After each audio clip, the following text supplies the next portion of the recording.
하나님만 섬기려면은 그가 강조하는 게 뭐냐면 첫째가 기도입니다. 우리는 몸을 유지하려고 너무너무 중요한 게 뭐냐면 음식도 중요하지만 더 중요한 게 뭐죠? 호흡입니다. 호흡. 맑은 공기를 갖고 건강한 호흡이 돼야지 코에 문제가 생겨가지고 이 코는 환풍기와 같다고 합니다. 그래서 코에서 호흡이 잘 될 때 두뇌가 산소를 잘 공급받아서 건강하게 되어지고 두뇌가 건강해지면 몸도 건강해질 수 있습니다. 그런 것처럼 사무엘이 강조하고 있는 건 뭐냐면 마지막 스피치의 마지막 부분에서 하나님을 잘 섬겨라. 근데 하나님만 잘 섬겨라 이럽니다. 하나님만 섬겨라 그럴 때 하나님도 섬기고 이것도 섬겨라 이렇게 얘기하는 게 아니라는 거죠.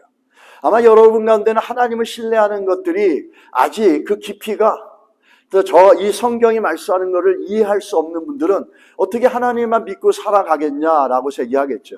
만약에 하나님만 믿고 살아가는 것에 하나님의 역사와 능력이 없다면 저는 목사가 되지 않았을 겁니다. 하나님만 섬기고 살아가는 데 있어서 하나님이 주신 위로와 하나님이 주신 능력과 하나님이 이끌어가신 인도함의 역사가 있었기 때문에 오늘날 부족하지만 목회자라는 삶을 살아갈 수 있고 또 살아가게끔 만들어주시고 있습니다.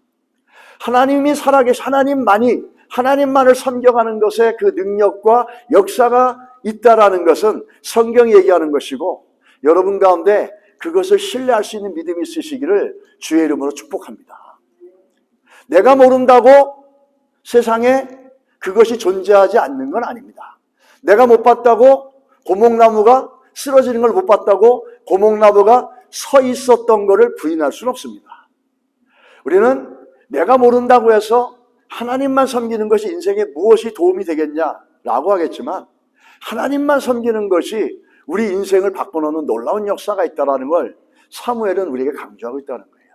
여러분 안에 그런 믿음의 은혜가 있으시기를, 그 믿음의 성장이 있으시기를 주의 이름으로 축복합니다. 이 영혼의 호흡이라는 겁니다. 사무엘의 마지막에 가는 하나님을 진실하게 섬기고 그러기 위해서는 뭐가 필요하면 제일 먼저 나는 기도를 쉬는 죄를 범하지 않겠다 이렇게 얘기합니다. 너희들을 위해서 기도하지 않는 죄를 범하지 않겠다는 겁니다. 그렇다면 우리는 기도를 생각해 볼 때 정말 우리 안에 기도가 시작되고 우리가 정말 하나님 앞에서 하나님과 깊은 교제의 기도가 시작되어지는 건 어디서부터 시작되느냐를 좀 생각해 볼 필요가 있습니다. 기도해야 됩니다. 알아요. 근데 왜 기도 못하는지 아십니까? 왜 기도가 안 되는지 뭐 아십니까? 기도가 정말 능력 있고 기도가 너무 중요한 것이고 기도가 너무 귀한 것이라고 하는데도 왜 우리가 기도의 자리에 나가지 못하고 기도하지 못하느냐라는 거죠. 오늘 그 사무엘이 그걸 얘기하고 있죠. 기도의 시작점을. 기도의 시작점이 우리 안에 설치되어지면 우리는 기도의 자리에 나올 수 있습니다. 할렐루야. 그게 22절이에요. 22절에 뭐라 그러냐면 여호와께서는 너희를 자기 백성을 삼으신 것을 기뻐하셨으므로 버리지 아니하실 것이요. 이게 무슨 얘기입니까? 하나님은 우리 하나님의 자녀 삼으시고 하나님이 이스라엘 백성을 하나님의 약속의 자녀, 언약의 자녀로 삼으신 것을 갖다가 기뻐하신다는 거예요. 그 말은 뭐죠? 그들이 잘해서가 아니라 그들이 자격이 있어서가 아니라 그들이 스펙이 좋아서가 아니라는 겁니다. 그냥 성경은 그들이 기뻐서 우리를 기뻐서 하나님이 여러분과 저를 기뻐해서 하나님 우리를 그냥 아무 조건 없이 사랑해서 우리를 선택하셨다는 거예요. 그런데 사람들은 아무리 좋은 조건에서 사람을 선택하고 만나도 시간이 지나면 어떻게 하죠? 실증을 냅니다. 그래서 문제가 생기죠. 근데 하나님은 어떻게 하죠? 버리지 아니하신다 그랬어요. 그 하나님 우리를 향한 기쁨과 사랑은 줄곧 계속해서 영원히 지속되고 그 기쁨은 절대로 포기되어지거나 사라지지 않는 기쁨이라는 거죠. 그래서 하나님이 우리를 뽑으셨던 것, 우리를 선택하신 것, 우리를 향하는 그 마음이 절대로 바뀌거나 변화되지 않는다는 겁니다. 하나님의 자녀 삼으신 걸 한 번도 후회하지 않는다고 말씀하시는 거예요. 우리의 행동에는 후회될 때가 있고 아프실 때가 있지만은 우리를 선택하신 것에 대한 하나님의 기쁘신 선택과 하나님의 뜻과 하나님의 결정에 대해서는 하나님은 한 번도 후회하지 않았어요. 누구를? 나를. 그래서 에베소서 1장 5절에 뭐라고 말씀하십니까? 그 기쁘신 뜻대로 우리를 예정하사 예수 그리스도로 말미암아 자기의 아들들이 되게 하셨으니. 아멘. 바울이 얘기하는 겁니다. 오늘 사무엘이 얘기하는 것과 같은 맥입니다. 하나님 우리를 기뻐하셨고 우리를 사랑하셨기 때문에 우리가 태어나기도 전에 하나님을 선택하셨고, 그리고 하나님의 자녀 삼아주시고 하나님의 자녀로서 백성으로 만들어주셨다는 거예요. 근데 그것이 억지로 한 것이 아니라, 그것이 기계적으로 AI가 하는 것처럼 기계적으로 한 게 아니라 하나님이 기쁘신 뜻대로 하셨다는 거예요. 하나님이 원하셔서, 하나님이 사랑하셔서 아무 조건 없이 있는 우리가 뭘 하기도 전에, 이 땅에 태어나기도 전에, 태어나서 뭘 잘하고 못하기도 전에 하나님은 이미 우리를 그렇게 선택하셨다는 거예요. 그게 누구죠? 여러분과 저라는 겁니다. 할렐루야. 이거를 오늘 사무엘이 얘기하고 있다는 거죠. 왜 이걸 얘기하는 거죠?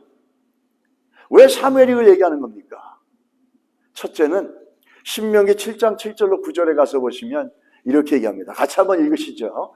여호와께서 너희를 기뻐하시고 너희를 택하심은 너희가 다른 민족보다 수요가 많기 때문이 아니라 너희는 오히려 모든 민족 중에 가장 적으니라. 자, 그 다음에 또 읽어주시기 바랍니다. 여호와께서 다만 너희를 사랑하심으로 말미암아 또는 너희의 조상들에게 하신 맹세를 지키리 하심으로 말미암아 자기의 권능의 손으로 너희를 인도하여 내시되 너희를 그 종되었던 집에서 애굽왕 바로의 손에서 속량하셨나니 그런즉 너는 알라. 오직 내 하나님 여호와는 하나님이시요 신실하신 하나님이시라. 그를 사랑하고 그의 계명을 지키는 자에게는 천대까지 그의 언약을 이행하시며 인애를 베푸시되. 우리가 하나님의 자녀가 된 게 뭐라고 말씀하십니까? 우리가 잘해서가 아니라는 거예요. 우리가 스펙이 있어서가 아니라는 겁니다. 우리가 능력이 있어서가 아니라 우리가 뭔가 다른 사람보다 나서가 아니라는 거죠. 뭐라고 그랬습니까? 초장을 한 번 더 7절을 한번 보여주세요. 뭐라고 그러셨죠? 너희를 택하신 건 첫째 하나님 기뻐하셨다는 거죠. 그 얘기는 사무엘의 얘기와 바울의 얘기가 일치하지 않습니까? 또 뭐라고 그러죠? 너희가 숫자가 많아서가 아니라는 거예요. 뭐죠? 오히려 다른 사람들보다, 다른 나라보다 숫자가 적었다라는 거예요. 한마디로 말해서 다른 민족보다, 다른 나라보다 형편없다라는 거예요. 부족했다라는 거예요. 불쌍했다라는 거예요. 다른 나라보다 숫자도 많지도 않고 능력도 없었고 아무것도 자랑할 수 없는 너희들이라는 거예요. 근데 그런 우리를 하나님이 기뻐하셨고 또 그런 일을 아무 조건 없이 어떻게 했어요? 사랑하셔서 선택하셨다는 거예요. 근데 그 사랑으로 선택하신 여러분과 저를 하나님께서는 영원히 변하지 않는다는 거예요. 그게 우리가 이 자리에 앉아서 예수를 그리스도로 고백하는 그 시작점이 여기입니다. 우리는 이 하나님의 사랑, 이 기도가 시작되어지는 것은 이 하나님의 사랑을 우리가 이해하고 하나님의 사랑을 느끼고 하나님의 사랑을 깨닫고 하나님이 이런 나를 선택해 주셨구나라고 하는 그 사랑이 우리 가운데 고백되어질 때 우리는 뭐가 시작됩니까? 기도가 시작되는 거예요. 고백이 시작되고 찬양이 시작되고 기도가 시작되는 겁니다. 여러분, 오늘 우리가 기도는 이 신명기 7장 7절로 9절의 말씀은 뭘 얘기하냐면 기도하는 자들은 어떤 자들이냐면 내가 이런 존재였는데 하나님이 이렇게 사랑하셔서 지금의 내가 되어졌구나라는 감격과 기쁨이 있으면 그때부터 하나님과의 교제의 대표적인 모습인 이 기도가 시작이 된다는 거예요. 그걸 알아갈 때 우리는 기도가 시작이 된다는 겁니다. 반대로 아직까지도 우리가 기도하지 못하는 건 뭐죠? 기도하지 않는다는 것은 아직도 하나님의 사랑을 알지 못하고 내가 능력이 있어서 지금까지 살아왔고 내가 능력이 있어서 하나님의 자녀가 되고 내가 능력이 있고 내가 잘해서 하나님을 섬기는데 믿음의 삶을 이렇게 살고 있고 라고 하는 겁니다. 우리가 우리의 기도 생활을 살펴본다는 건 뭐냐면 하나님과 나와의 관계고 내가 하나님을 향해서 어떤 고백을 갖고 있느냐가 먼저 살펴보아줘야 된다는 거예요. 내가 이렇게 부족했는데 하나님이 사랑하셔서 하나님의 자녀가 되게 하셨구나. 지금까지 온 것이 하나님의 은혜라구나 믿는 우리 성도들 안에는 자연스럽게 기도의 자리에 나오고 그분을 바라보고 그분을 향해서 찬양하고 그분을 향해서 고백할 수 있다는 겁니다. 근데 그렇지 못하면은 아직 어린아이 같이 우리의 믿음은 성장되지 못하는 거죠. 제가 어느 책에 보니까 그 책의 저자 목사님의 한 간증이 나오는 겁니다. 그 간증은 뭐냐면 목사님이 장례식을 참석하려고 새벽에 원효대교를 이렇게 운전하고 가고 있으셨대요. 그런데 새벽에 원효대교를 중간쯤 지나가는데 시커먼 물체가 움직이고 있더라는 것입니다. 그래서 그 새벽에 놀라가지고 살펴보면서 뭐 저런 사람이 있나. 이 새벽에 시커먼 양복을 입고 원효대로 한가운데를 그것도 차도가 아니라 인도가 아니라 차도로 달려가고 있는 거예요. 얼마나 위험천만한 겁니까? 조금 차를 몰고 가서 옆에서 살짝 보니까 어디서 많이 본 낯익은 모습이더래요. 그래서 가만히 살펴보니까 자기랑 함께 사역하는 후배 목사님이시더래요. 그래서 놀래가지고 차를 세워가지고 그 목사님을 붙잡고 차에 태워서 같이 차를 타고 가면서 훈계를 하셨답니다. 도대체 이 새벽에 위험하게 이 원효대로 한중간돼서 여기서 왜 뛰어가고 있느냐. 이렇게 책망하듯이 물어보니까 그 후배 목사님이 이렇게 대답합니다. 사실은 그 자기의 아들이 있는데 2살짜리 아들인데 얼마 전에 간암 판정을 받았다는 겁니다. 그래서 자기가 간을 이식해 주려고 검사를 해보니까 간에 지방간 수치가 너무 높더래요. 그래서 아들을 살리기 위해서 어떻게 하든지 간에 이 간의 지방을 빼야 되겠다 생각하고 결심을 했답니다. 이제 뭐든지 걸어다니고 뭐든지 뛰어다니겠다라고 결심을 하고 신방을 갈 때도 걸어가고 뛰어가고 예배를 가더라도 일찍 나와서 걸어가고 뛰어가고 그래서 그날도 새벽같이 장례식에 가는데 원효대교를 뛰어가고 있었다는 겁니다. 참으로 가슴 아픈 일이죠. 그 아들에게 그 아버지가 자기의 모든 걸 드리고 있습니다. 왜? 그 아들을 사랑하니까. 왜? 아들이기 때문에. 아버지이기 때문에. 그 아들은 2살짜리죠. 아직 아버지가 그렇게 자신을 위해서 모든 걸 희생하면서 자기를 살리기 위해서 최선을 다하고 있는 것을 모든 것을 다 거기다 드리고 있다는 걸 그 아들은 모를 겁니다. 그러나 나중에 시간이 지나서 그 아들이 자라난다면 얼마나 고마워하고 얼마나 감사하고 얼마나 아버지를 기뻐하고 얼마나 아버지를 존경하고 얼마나 아버지와 가깝게 지낼 수 있겠습니까? 우리가 기도한다는 것은 제일 중요한 게 뭐냐면 하나님과의 그런 관계들이 설정되어지고 이해되어지고 하나님의 사랑들이 우리 가운데 느껴질 때 우리는 자연스럽게 기도의 자리에 나올 수 있다는 거예요. 기도를 강조하지 않아도 그 하나님께 감사하고 그 하나님 때문에 내가 살아가는 것을 느끼고 기가 막힌 수렁에서 날 건져주시고 참 한심했을 인생이었는데도 그 실패 가운데서도 건져주셨던 하나님의 사랑과 나를 포기하지 않고 끝까지 붙잡아 주셨던 그 하나님의 사랑을 기억하면 우리는 기도의 자리에 나올 수밖에 없습니다.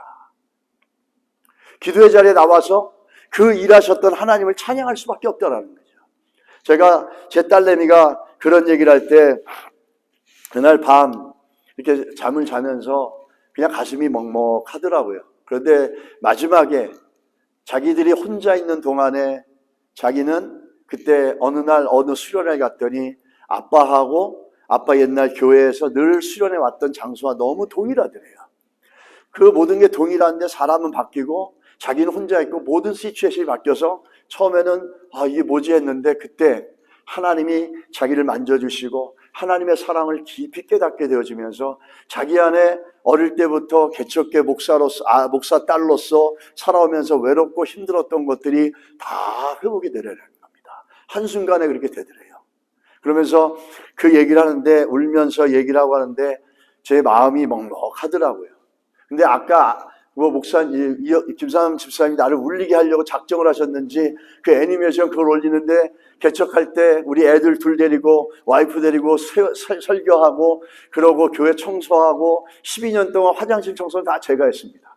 그렇게 하고 그러면서 남모르게 교회 살림 때문에 끙끙거리며 애들 신발 한 컬 못 사주고 청바지 하나 제대로 새거 못 사주면서 교회 살림 꾸려가려고 끙끙거렸던 내 모습. 그래서 남았던 게 뭐냐면 우리 애들한테 늘 미안한 겁니다. 죄책감이 있는 거예요. 길티 필링이 있는 거예요. 그리고 항상 또 뭐가 있냐, 내가 잘못해서 내가 목회를 못해서 자식들 고생시킨다라는 그 죄책감과 길티 필링이 애들을 얼굴을 똑바로 못 보게 만들더라고요. 그렇게 살아왔고 그러면서 엎치락뒤치락하면서 이뤄왔는데 그 가운데서 아이들이 겪었던 외로움과 아픔들은 너무 컸던 것 같더라고요. 근데 그걸 하나님 해결해 주시고 하나님 회복시켜 주셔서 그거를 제 앞에서 얘기를 해 주니까 너무너무 고마운 거죠. 가슴은 먹먹했지만은 뭐라고 표현할 수 없었지만, 아팠지만은 힘들었지만은 감사가 나왔습니다. 아프고 힘들었지만 또 하나님의 새로운 사랑을 경험하면서 정말 기뻤고 또 위로가 되었다라는 겁니다. 그래서 세상은 알아주지 않아도 사람은 알아주지 않는다는 그 말씀, 그 고백처럼, 찬양처럼 그런 말씀, 문구가 가슴에 너무 와닿는 것 같습니다. 이런 하나님의 사랑과 우리 삶 가운데 하나님 주신 그 은혜들을 경험하고 사랑을 경험할 때 우리는 기도 자리에 나올 수밖에 없고 찬양이 끊어질 수가 없을 줄 믿습니다. 여러분, 그 하나님의 사랑을 알아가시고 경험하실 수 있는 은혜가 우리에게 주어지기를 예수 이름으로 축복합니다. 그래서 우리의 찬양이 깊어지고 우리의 기도가 깊어지고 그 기도 속에 우리 자녀들이 살아가는 역사들이 일어나게 될 줄 믿습니다. 우리 두 번째 사무엘은 뭐라고 얘기하냐면 기도하지 않는 걸 죄라고 얘기합니다. 우리는 이걸 굉장히 잘 알아야 됩니다. 우리가 누구 걸 훔쳤습니까? 누구 걸 때렸습니까? 우리가 나가서 도박을 했습니까? 뭘 했습니까? 그런데 그렇게 한 것은 죄라고 느끼는데 기도하지 않는 게 죄라고는 느끼지 않습니다. 사무엘이 죄라고 기도하지 않는 게 죄라고 느끼는 이유가 뭘까요? 그거는 기도한다는 것과 기도하지 않는 것의 그 차이점에 있는 차이점의 중간에 큰 차이점을 만드는 게 뭐냐면 죄의 속성이라는 거예요. 죄의 속성의 특징은 뭐냐면 하나님과 점점 멀어지게 하는 겁니다. 근데 기도한다는 것은 뭐죠?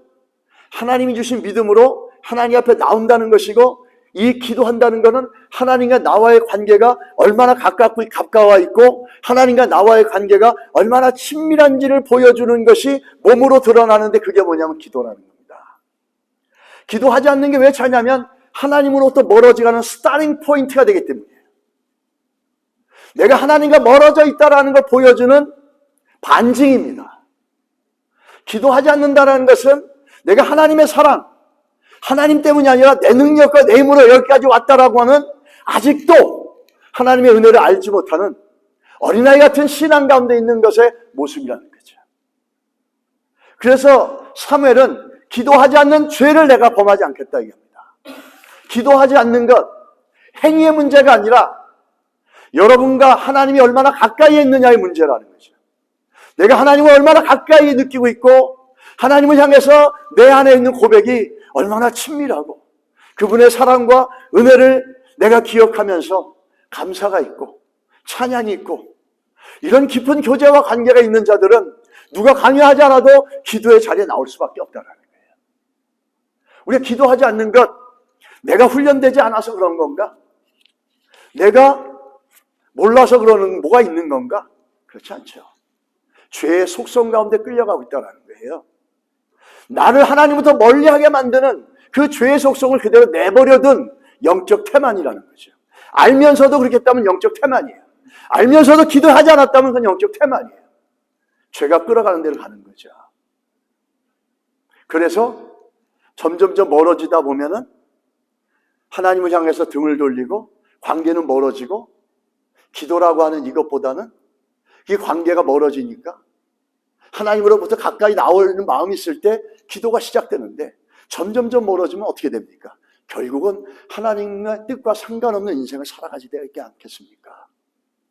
그게 죄의 속성이에요. 죄가 범죄하고 뭐 하는 게 아니라 제일 죄의 속성의 시작은 뭐냐면 하나님으로부터 little by little 조금씩이라도 점점점 멀어지게 만드는 게 이게 죄의 속성이에요. 기도하지 않는다는 것은 내가 하나님으로부터 멀어지고 있는 죄의 속성 가운데 끌려가고 있다는 대표적인 속성입니다. 내가 하나님과 가까이 있다라고 하면 뭐죠? 기도의 자리에 나올 수밖에 없죠. 이 믿음이라는 거죠. 그래서 이걸 제일 잘 얘기해 주는 게 뭐냐면 누가복음 15장에 나오는 탕자의 비유입니다. 탕자의 비유를 사람들이 얘기합니다. 어떻게 얘기합니까? 이 아들은 아버지가 죽지도 않았는데 아버지에게 재산을 달라고 해서 떠났어요. 그 두 번째는 그 재산을 받아가지고 유산을 가가지고 허랑방탕하고 다 낭비해버렸어요.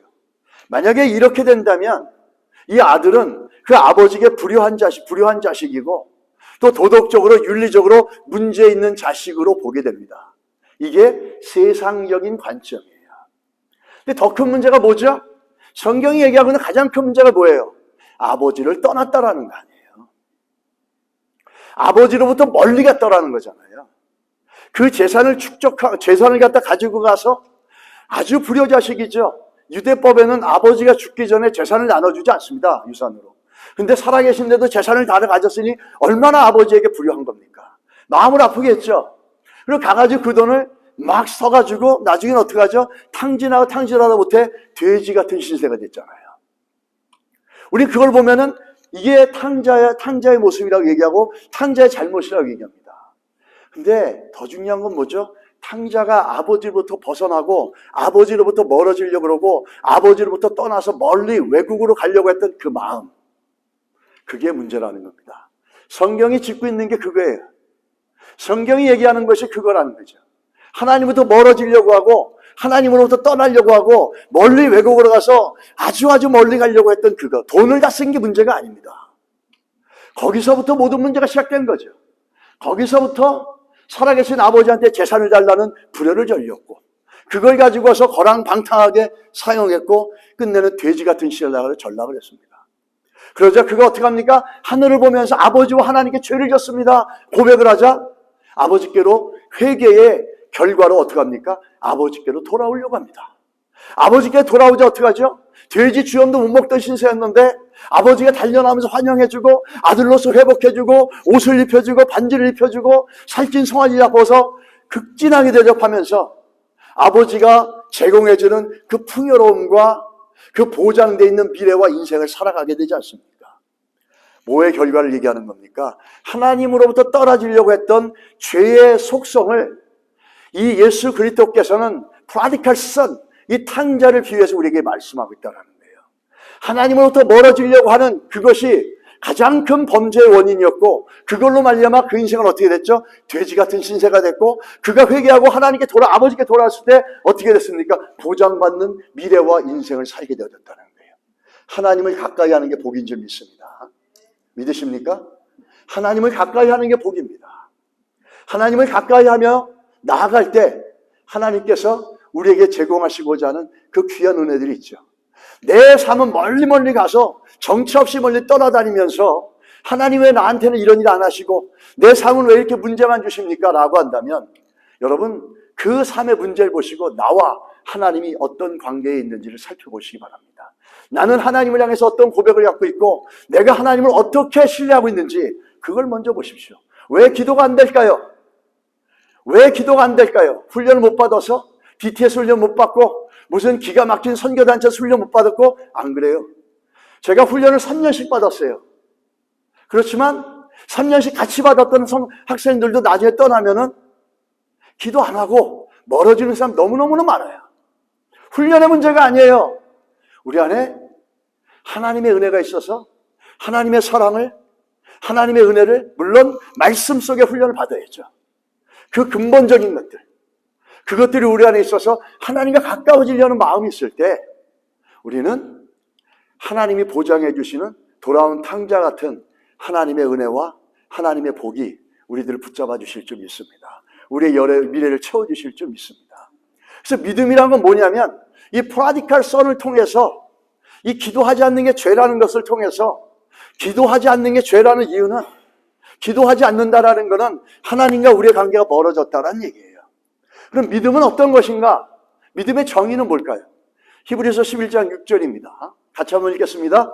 믿음이 없이는 하나님을 기쁘시게 하지 못하나니 하나님께 나아가는 자는 반드시 그가 계신 것과 또한 그가 자기를 찾는 자들에게 상 주시는 이심을 믿어야 할지니라. 아멘.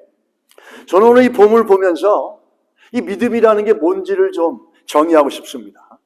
믿음이 뭐냐 그러냐면 오늘 성경에 뭐라 그랬어요? 히브리서가 하나님께 나아가는 자는, 믿음은 하나님을 기쁘시게 하는데 믿음은 어떤 거죠? 하나님께 나가는 것이라는 거예요. 하나님께 나가는 자들이 뭘 믿습니까? 하나님이 살아계시는 것과 하나님을 찾는 자에게 반드시 상 주신다는 거예요. 근데 그 전에 그걸 떠나서 먼저 믿음의 정의를 보면 뭐죠? 우리 안에 믿음이 있다라면 하나님께 나가는 자가 되어야 된다는 겁니다. 할렐루야. 믿으십니까? 예수 믿어요, 예수 믿어요 고백을 합니다. 그렇지만 하나님 앞에 나가려는 마음이 없어요. 기도의 자리를 사모하지 않아요. 하나님을 신뢰하고 하나님을 믿고 하나님을 사랑한다는 믿음이 있다면은 하나님을 기쁘시게 하는 그 믿음은 뭐죠? 하나님께 나아가는 자예요. 믿음은 우리를 움직이게 합니다. 어떻게 움직이게 하죠? 하나님을 향해서 움직이게 하는 거예요. 구르는 돌에 이끼가 아끼지 않습니다. 믿음도 우리 안에 믿음이 있고 거룩한 열정이 있으면 하나님을 향해서 계속 나가려고 하는 그 영혼 속에는 이끼가 끼지 않습니다. 무슨 말이죠? 사단이 장난치지 않는다는 거예요. 계속 굴러가는 돌에는 이끼가 끼지 않아요. 근데 이 돌이 굴러가지 않고 멈춰 있으면 거기에는 이끼가 낍니다. 우리의 영혼도 마찬가지입니다. 우리 안에 거룩한 열정, 하나님을 앞에 나가려는 그 믿음이 있다면 우리는 우리 영혼에 이끼가 끼지 않습니다. 더러운 것이 끼거나 사단이 장난치지 않습니다. 그러나 우리 안에 믿음이라는 것, 이것이 무엇으로 우리를 정의하고 있습니까? 하나님께 나가는 거라는 거예요. 이런 거룩한 열정과 열망이 없으면 곧 어떻게 됩니까? 우리 안에 이끼가 낀다는 거예요. 우리 믿음이라는 정의를 이렇게 지금 내리고 있습니다. 사람들은 얘기합니다. 믿음을 얘기할 때 마가복음 11장 22절에서 예수께서 그들에게 대답하여 이르시되 하나님을 믿으라. 내가 진실로 너에게도 이르노니 누구든지 이 산더러 들리어 바다에 던지라 하며 그 말하는 것이 이루어질 줄 믿고.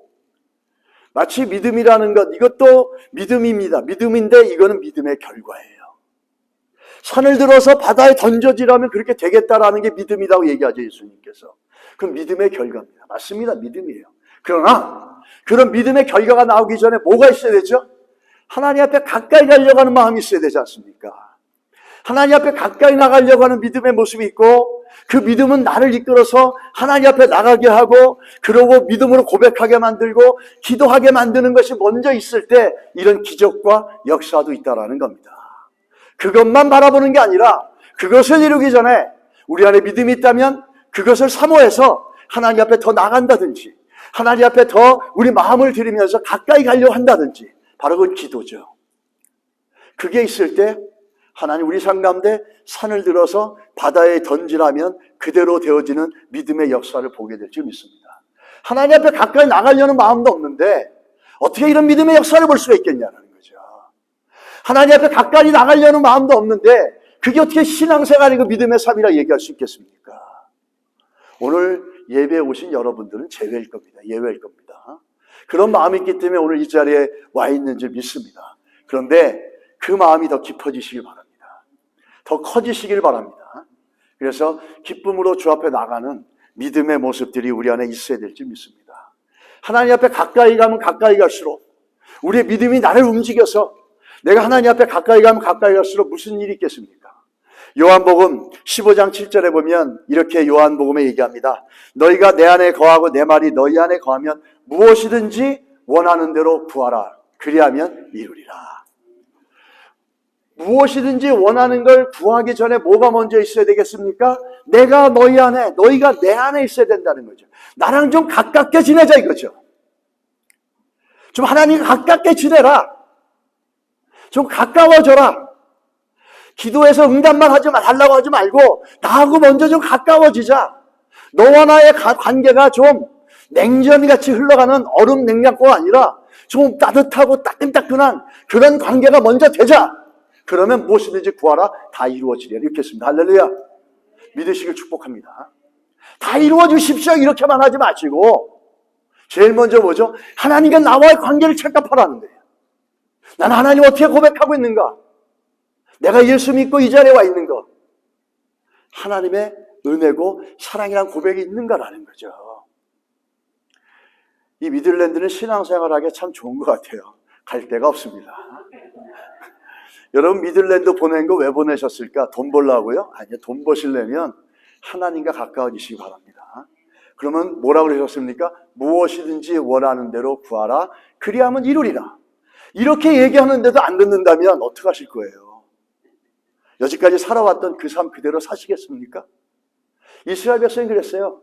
38년 8개월 동안 그냥 광야에서 그냥 계속 40년을 어떻게 하죠? 조그만 그 광야 2주만 가는 길인데 거기서 맹맹맹맹 돌았어요. 그러고 다 거기서 죽었어요. 무슨 말입니까? 이 하나님의 관계가 회복되지 않으면 맨날 반복되는 문제 계속되는 거예요. 돈, 인간관계, 패배, 실패 계속 돈다는 거예요. 그러다가 그 패배와 맨날 불러제떴던 돈 그 문제 속에 죽어버린다는 거예요. 그 해결책이 뭐죠? 예수께 가까이 오는 겁니다. 하나님께 가까이 오는 겁니다. 왜 우리에게 문제를 주시고 병을 주실까요? 좀 가까이 오라는 겁니다. 나하고 좀 대화하자라는 거예요. 예전에 제가 섬기는 교회에 강원대학교 교수분이 한 분 있었어요.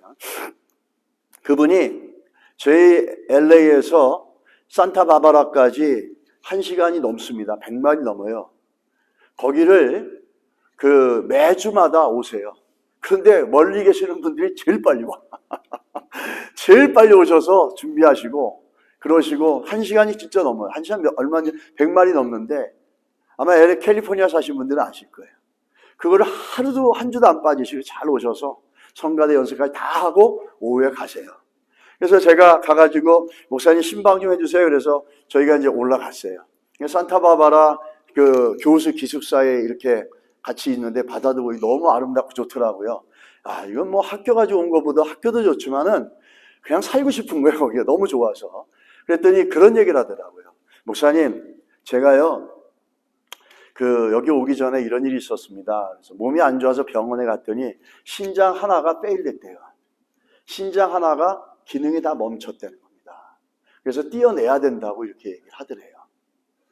그래서 너무 마음이 막막해서 그 얘기를 듣고 내려와서 병원 대합실에서 혼자 기도를 했답니다. 하나님, 이게 뭔가요?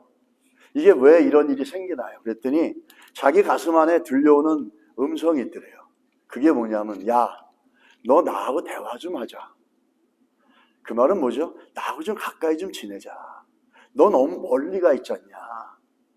자기가 그 음성을 가슴속에 듣고 회개하고 그리고 수술도 잘 마무리되고 이제 미국으로 교환교수까지 오게 된 거예요. 그러면서 그 이후로 이 하나님과 관계, 하나님과 가까워지는 것, 하나님과 교제하고 대화하고 그런 것들이 얼마나 귀한 것인지를 자기가 알았다라는 겁니다.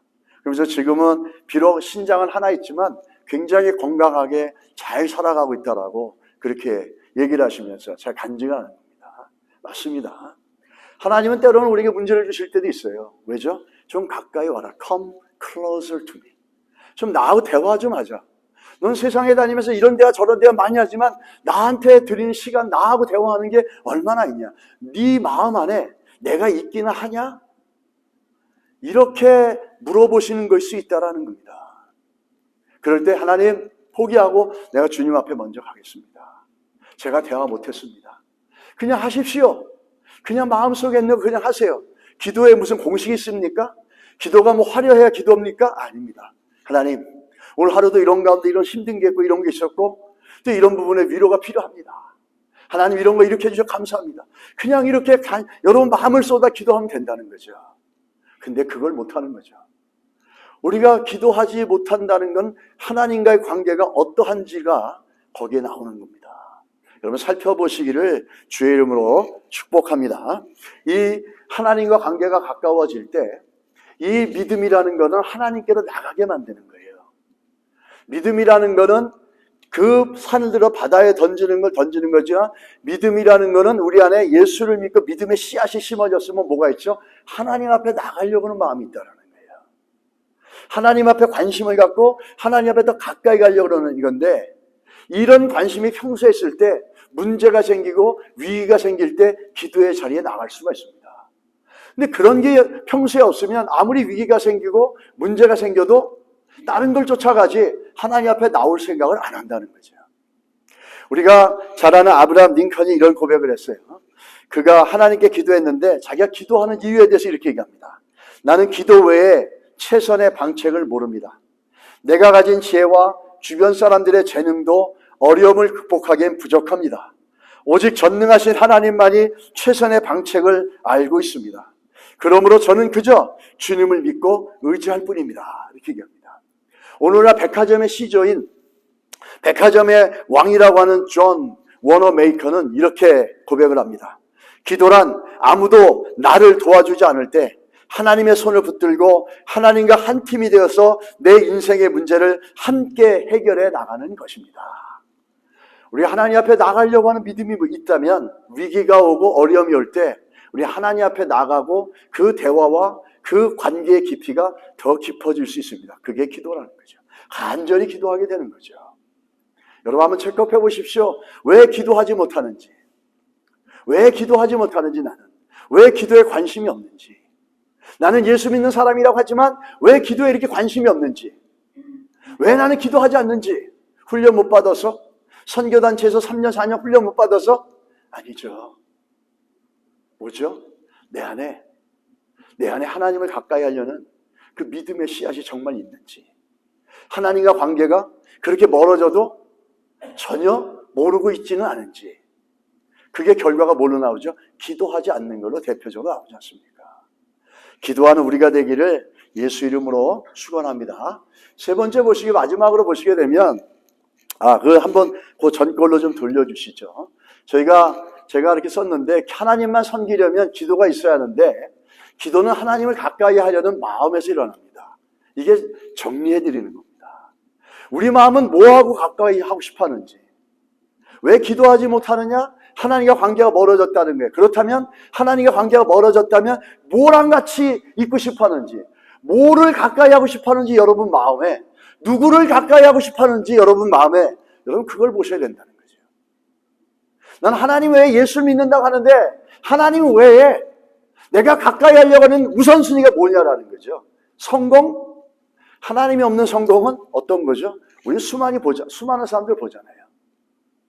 하나님이 없는 성공들은 굉장히 불안합니다. 하나님이 없는 성공은 어쩌면 가정에 큰 해가 될 수도 있습니다. 내가 무엇과 가까이 하고 있는지, 정말 여러분이 예수를 믿는다면 내 안에 무엇을 가까이 하려고 하는지 점검을 해보셔야 되지 않겠어요?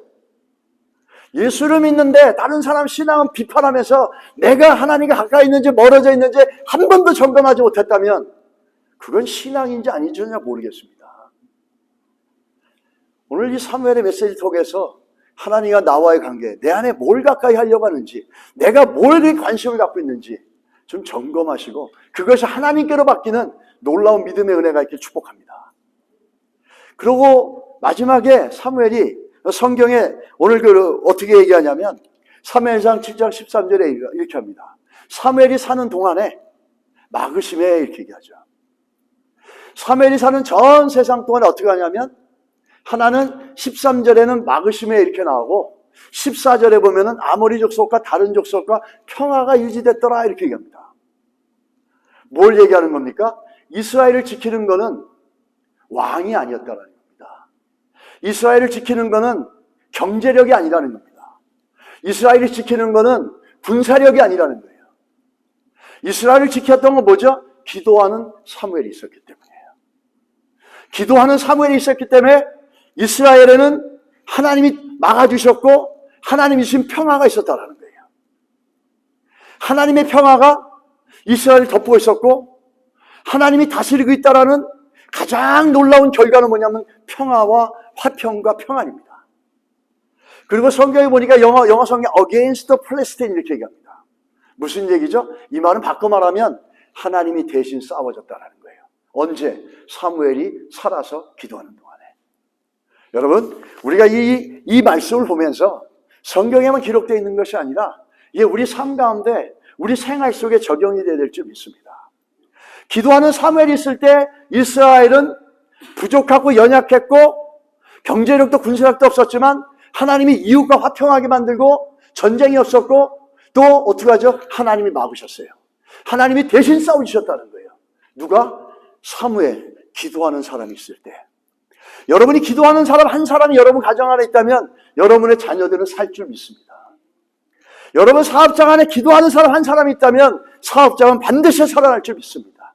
우리 교회에 기도하는 사무엘 같은 성도가 있고 목사가 있으면 이 교회의 미래가 결정될 줄 믿습니다. 이 교회의 미래는 기도하는 성도들의 무릎에 있지 사람의 숫자에 있지 않다는 겁니다. 기도하는 성도, 기도하는 목사가 있을 때 이 교회의 미래는 밝아지고 무엇보다도 하나님의 뜻이 이루어지는 구원의 공동체가 될 줄 믿습니다. 여러분 가정에 자녀들 문제 있습니까? 경제적 문제 있습니까? 기도하는 엄마, 기도하는 아빠가 되시길 바랍니다.